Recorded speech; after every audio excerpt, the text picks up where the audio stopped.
کے ساتھ بھی ہو۔ ہمارے خدا یسوع مسیح کی انجیل بمطابق مقدس مرکز اے خدا تیری تمجید ہو۔ مقدس مرکز کے مطابق لکھی گئی ہمارے خدا یسوع مسیح کی انجیل، اس کا 12واں باب، اس کی 13ویں سے اس کی 17 سے 27ویں آیت مقدسہ۔ پھر صدوقی جو قیامت کے منکر ہیں اس کے پاس آئے اور انہوں نے اس سے سوال کر کے کہا، اے استاد، ہمارے لیے موسیٰ نے لکھا ہے کہ اگر کسی کا بھائی مر جائے اور بیوی بے اولاد چھوڑ جائے تو اس کا بھائی اس کی بیوی کو لے تاکہ اپنے بھائی کے لیے نسل پیدا کرے۔ 7 بھائی تھے، پہلے نے بیوی کی اور بے اولاد مر گیا، تب دوسرے نے اسے لیا اور مر گیا اور اس نے بھی اولاد نہ چھوڑی، اور اسی طرح تیسرے نے، بلکہ 7 ہی بے اولاد مر گئے اور سب کے پیچھے وہ عورت بھی مر گئی۔ پس قیامت میں جب وہ جی اٹھیں گے وہ ان میں سے کس کی بیوی ہوگی، کیونکہ وہ 7 کی بیوی رہ چکی تھی۔ یسوع نے ان سے کہا، کیا تم رشتوں اور خدا کی قدرت کو نہیں جانتے اور تم غلطی پر ہو؟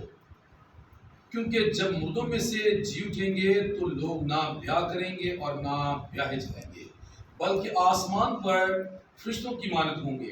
اور کیا تم نے مردوں کی قیامت کے بارے میں موسیٰ کی کتاب میں جھاڑی کے ذکر میں نہیں پڑھا کہ خدا نے اس سے مخاطب ہو کر کس طرح کلام کیا کہ میں ابراہیم کا خدا اور اسحاق کا خدا اور یعقوب کا خدا ہوں، اور وہ مردوں کا نہیں بلکہ زندوں کا خدا ہے؟ پس تم بڑی غلطی پر ہو۔ انجیل جدید کے وسیلہ سے ہم سب کی خطائیں معاف ہو جائیں۔ بیٹھ جائیں۔ مسیح خدا میں میرے عزیز بھائی بہنوں، آج ہم نے دونوں تلاوتوں میں 7 کا ذکر سنا ہے، اور اسی کے ساتھ ساتھ ہم نے 7 شوہروں کا ذکر سنا ہے کہ ایک ہی عورت نے 7 جو ہے نا خامند کی۔ پہلی تلاوت میں بھی یہ بتایا گیا اور آج کی انجیل پاک میں بھی یہ بتایا گیا۔ آج کی دونوں تلاوتوں میں یہ مماثلت پائی جاتی ہے، اور ان سے مراد یہ ہے قیامت کے بارے میں ایکچوئل جو نا ہمیں سکھایا جا رہا ہے کہ قیامت ہے کیا۔ یسوع مسیح نے کہا کہ قیامت اور زندگی میں ہوں، جو کوئی مجھ پر ایمان لاتا ہے اگرچہ وہ مر گیا ہے تو ابھی وہ زندہ ہے، اور جو کوئی زندہ ہے اور مجھ پر ایمان رکھتا ہے وہ اب تک کبھی نہ مرے گا۔ جبکہ پہلی تلاوت میں ہم نے دیکھا ہے کہ خدا کے لوگ کیا کر رہے ہیں، جب ایسے سوالات کھڑے جا رہے ہیں، پوچھے جا رہے ہیں، تو وہ خدا کے حضور میں جھک کر دعا کرتے ہیں۔ اور توبت اور سارا جب یہ دعا کر رہے ہوتے تو خدا ان کی دعا کو کیا کرتا ہے، سنتا ہے۔ آج ہمیں بھی اس بات کے لیے دعوت دی جا رہی ہے کہ جب ہم بھی پورے ایمان کے ساتھ خدا کے حضور میں جھک جاتی ہیں تو خدا ہماری دعا کو کیا کرتا ہے، سنتا ہے۔ لیکن یہ ایک بات یاد رکھیں، ضروری نہیں ہے کہ ابھی دعا کی گئی ہے تو 2-3 گھنٹوں کے بعد، 2-3 دنوں کے بعد، 2-3 ہفتوں کے بعد، یا 3 مہینوں کے بعد، یا سال کے بعد یہ فوراً سنی جائے۔ بھئی پوری زندگی بھی لگ سکتی ہے، کیونکہ کلام میں لکھا ہوا ہے کہ ہر کام کا کیا ہے، ایک وقت ہے۔ لیکن اس کی کنڈیشن کیا ہے؟ کلام میں لکھا ہوا ہے کہ راست باز کی جو دعا ہے وہ بادلوں کو چیر کر خدا کے حضور میں پہنچ جاتی ہے۔ بھئی اگر آپ بڑی راست دلی کے ساتھ دعا کر رہے ہیں تو ہو سکتا ہے کہ اس میں تاخیر نہ ہو، وہ فوراً سے دعا قبول ہو جائے۔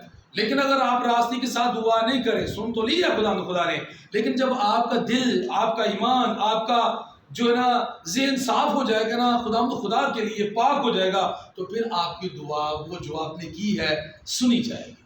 مسیح خدا میں میرے عزیز بردانوں، آج کی انجیل پاک میں ہم نے سنا ہے خدا یسوع مسیح سے سوال کیا گیا ہے۔ یسوع مسیح کو بار بار آزمانے کی کوشش کی جا رہی ہے۔ آج جو صدوقی لوگ ہیں وہ یسوع مسیح کو آزمانے کی کوشش کر رہے ہیں۔ وہ کیا رہے ہیں؟ کیونکہ وہ قیامت پر یقین رکھتے تھے، اور یسوع مسیح نے کہا کہ قیامت اور زندگی میں ہوں۔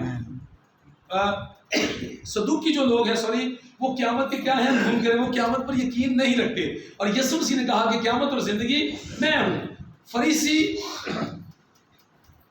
فقی جو ہیں وہ قیامت کا جو ہے نا وہ قیامت کو مانتے ہیں، لیکن صدوقی جو ہے وہ قیامت کو نہیں مانتے۔ تو آج صدوقیوں نے کیا کیا ہے، یسوع مسیح کو قیامت کے بارے میں ہی سوال کر دیا۔ انہوں نے کہا کہ استاد ہمیں بتا کہ ایک بھائی ہے، یعنی کہ ایک آدمی ہے، اس نے بیوی کی اور وہ جو ہے نا مر گیا، بے اولاد مر گیا جیسے لکھا ہوا تھا، تو اس نے کیا کیا کہ ہمیں شریعت بتاتی ہے کہ اس کا بھائی اپنی بیوی کو، اپنے بھائی کی بیوی کو کیا کرے، لے اور اپنے بھائی کے لیے نسل پیدا کرے۔ اس نے کہا کہ بھائی اس نے کیا کیا کہ دوسرے بھائی نے اس کے ساتھ شادی کی اور وہ بھی مر گیا، پھر تیسرے نے شادی کی وہ بھی مر گیا، یہاں تک کہ 7 بھائی تھے، ساتوں کے ساتوں بے اولاد ہی کیا ہوئے، مر گئے۔ ہمیں یہ بتا دے کہ قیامت کے روز ان 7 میں سے وہ جس نے ان کے ساتھ شادی کی 7 کے ساتھ، وہ قیامت کے روز کس کی بیوی ہوگی؟ تو یسوع مسیح نے جواب دیا کہ بھائی دیکھیں آپ لوگ غلطی پر ہیں۔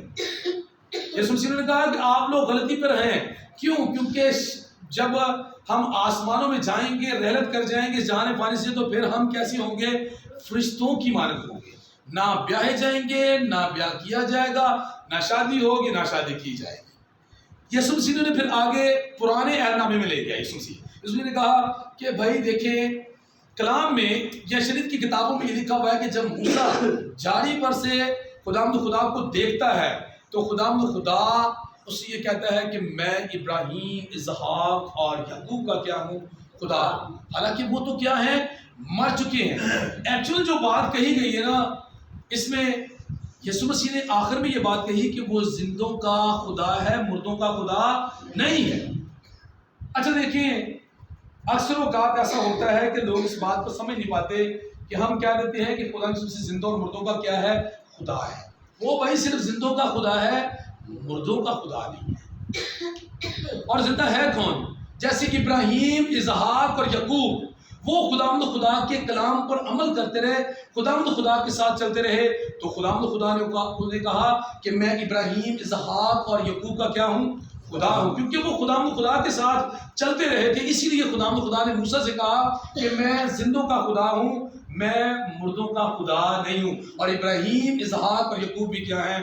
زندہ ہی ہیں۔ زندہ جب وہ لوگ ہوتے ہیں جو خدا کی تعلیم پر عمل کرتے ہیں، جو خدا کے ساتھ چلتے ہیں، وہ زندہ کہلاتے ہیں۔ ہاں ایسے بھی لوگ ہیں جو جسم تو رکھتے ہیں، جان تو رکھتے ہیں، لیکن وہ مردہ ہے۔ کیوں مردہ ہے؟ کیونکہ ان کے اندر خدا کا کلام نہیں ہے۔ کیونکہ کلام میں لکھا ہوا ہے کہ جو اس کا بدن کھاتا ہے، اس کا خون پیتا ہے، وہ کیا ہے؟ ہمیشہ کی زندگی رکھتا ہے۔ کلام میں لکھا ہوا ہے کہ انسان صرف روٹی سے نہیں جیتا، بلکہ ہر اس کلمہ سے جیتا ہے جو خدا کے منہ سے نکلتا ہے۔ ابھی خدا کے منہ سے یہ کلام نکل رہا ہے تو آپ اسے حاصل کر رہے ہیں، تو آپ کیا ہیں؟ زندہ ہیں۔ کلام میں اس نے فرمایا کہ قیامت اور زندگی میں ہوں، جو کہ مجھ پر ایمان لاتا ہے اگرچہ وہ مر گیا ہے پھر بھی کیا ہے؟ بھائی اسی لیے یسوع مسیح نے کہا، کیونکہ خدا نے یہ بات کہی تھی کہ میں ابراہیم، اسحاق اور یعقوب کا کیا ہوں؟ خدا ہوں۔ وہ مر تو گئے لیکن خدا میں وہ ہمیشہ کیا ہیں؟ زندہ ہیں، کیونکہ وہ خدا کے ساتھ چلتے تھے۔ آئیں، آج کا کلام ہمیں اس بات کے لیے دعوت دیتا ہے کہ ہم بھی خدا کے کلام کو سننے، سمجھنے اور اس پر عمل کرنے والے بنے، تاکہ ہم ہمیشہ کیا کریں؟ زندہ رہیں۔ اور وہ زندہ وہ لوگ ہوں گے کہ جو باتوں پر اٹھا لیے جائیں گے، اور وہاں پر کیا ہوں گے؟ وہ فرشتوں کی مانند ہوں گے، جلالی بدن حاصل کر کے وہ خدا کے تخت کے سامنے کھڑے ہو کر اسے ہمیشہ قدوس قدوس قدوس پکاریں گے۔ خدا مجھے اور آپ کی توفیق دے کہ آج کے کلام کے ذریعے سے ہم خدا کے کلام پر عمل کرنے والے بن جائیں۔ مسیح ہمارے خدا کے وسیلہ سے، آمین۔